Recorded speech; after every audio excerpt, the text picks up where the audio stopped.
Assalamualaikum warahmatullahi wabarakatuh. Pemirsa, ada dua lembaga yang kemudian menentang keras, ya. Ada ide tentang legalisasi ekspor ganja, ya, untuk diekspor. Yang pertama itu dari Granat, Gerakan Nasional Anti Narkotika. Siap lawan ide PKS, ya, untuk mengekspor ganja, ya. Jadi Ketua Umum Gerakan Nasional Anti Narkotika yaitu Henry Yosodiningrat menentang keras adanya wacana ganja menjadi komoditas ekspor untuk keperluan farmasi dan medis. Dia mengatakan Granat akan menjadi barisan terdepan melawan usulan dari anggota Komisi 6 DPR fraksi PKS Rafli tersebut. Ya, kami akan berada pada barisan depan untuk menentang segala bentuk legalisasi terhadap ganja dengan alasan apapun juga, ya. Itu dari Ketua Gerakan Nasional Anti Narkotika atau disingkat Granat. Jadi ini sudah kita bahas pada video sebelumnya. Kalau kita lihat dari alasannya Granat ini kenapa? Ya. Dia mengatakan seperti ini, Ketua Granat. Kenapa nggak dicari alternatif lain? Jadi tanaman apa yang cocok di Aceh untuk mempunyai nilai ekonomis yang sama, minimal kalau tidak lebih tinggi lah, ya. Minimal kalau tidak lebih tinggi. Jadi kalau yang sama lah, ya. Jangan karena alasan untuk devisa, ya. Jadi jangan urusan devisa ini kemudian melegalkan ganja untuk ekspor. Dia juga mempertegas dalam Undang-Undang Nomor 35 Tahun 2009 Pasal 8 Ayat 1, ganja masuk narkotika golongan pertama.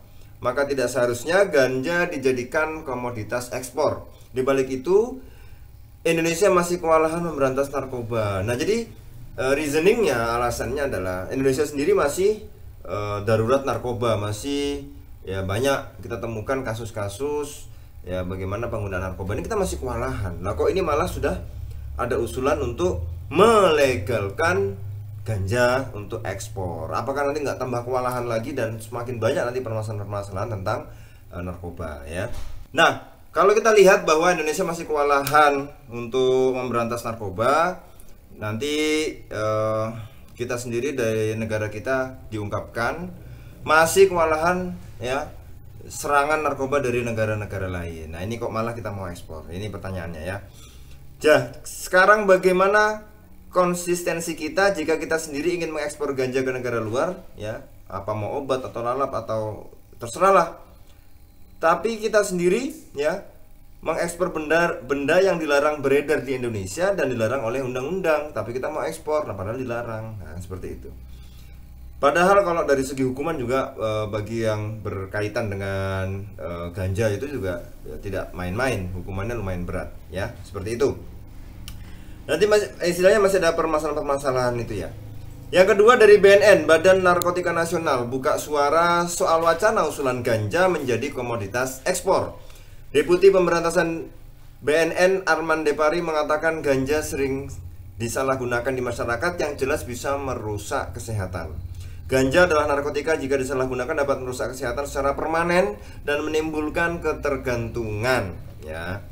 Arman juga membantah pendapat bahwa ganja bisa digunakan untuk keperluan medis yang bisa menyembuhkan penyakit tertentu. Diketahui, pendapat bahwa ganja bisa digunakan untuk obat menjadi salah satu usulan yang kemarin dari Dewan anggota DPR, ya, agar bisa diekspor, ya. Ada juga yang menyebutkan ganja dapat sembuhkan penyakit tertentu, kata dia, seperti asma. Hal ini tentu saja merupakan pendapat yang menyesatkan, kata BNN. Jadi ini pendapat yang salah, saudara-saudara semuanya. Kalau misalnya ganja itu bisa menyembuhkan asma, ini pendapat yang salah. Ini kata BNN.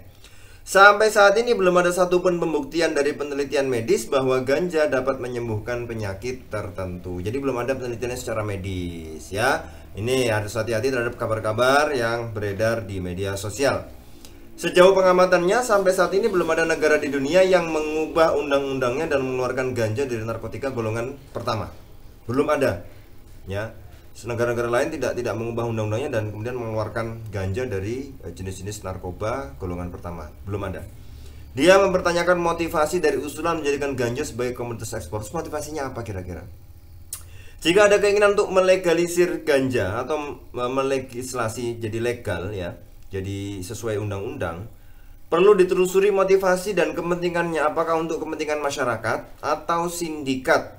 Yang jelas pemanfaatan ganja di luar ketentuan undang-undang adalah kejahatan, kata BNN. Nah, ya.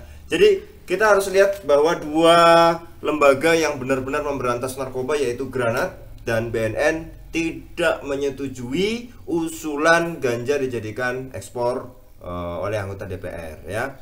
Jadi kita lihat teman-teman semuanya bahwa usulan-usulan seperti ini bisalah nanti kalau mau mengusul silahkan saja, tetapi nanti akan ada pembandingnya. Nah, di pembanding ini nanti akan kita lihat mana yang lebih logis, mana yang lebih rasional, dan ternyata Granat dan BNN di garda terdepan untuk menolak ya usulan ganja sebagai barang komoditas ekspor, ya.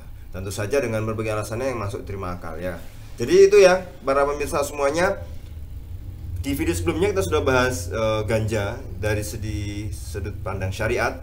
Pada video kali ini kita sudah membahas juga ganja dari sudut pandang undang-undang. Ternyata BNN dan Granat ya punya legalitas yang kuat, punya alasan yang kuat dalam hal legal, ya, formal hukum, bahwa memang ganja itu masih masuk tergolongan narkotika golongan pertama, ya. Itu. Baik para pemirsa, ini ya kita sudah ulas secara baik, secara luas, ya. Mudah-mudahan bisa diterima dan mudah-mudahan bisa menguatkan keyakinan kita bahwa ganja itu masih berbahaya di era sekarang.